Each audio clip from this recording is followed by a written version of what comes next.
Welcome to a MainlyDIY.com video.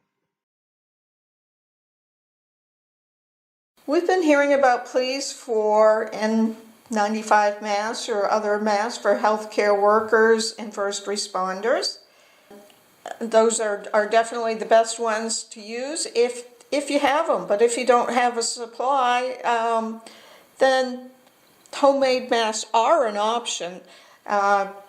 I've seen where some of these pleas are saying they don't want homemade masks, but if you don't have the option to use the commercially made and approved mask, then these are certainly better than nothing. In fact, the CDC says that if you don't have the mask that you need, to go ahead and use homemade masks. They're kind of a last resort, but if that's what you need to do, they do have some effectiveness.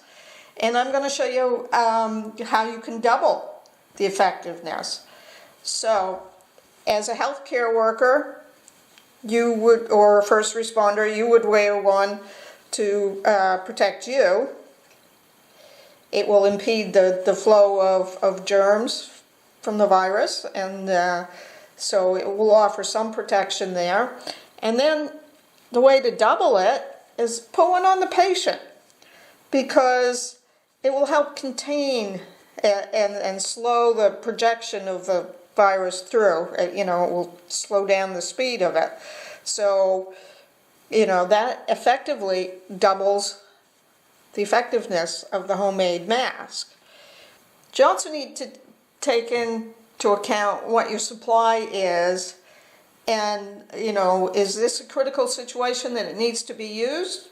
Then go ahead and use it. But if you're required to reuse them, you might consider our batting masks to cover that, and that could be disposed of, particularly if you use the cling factor to the mask.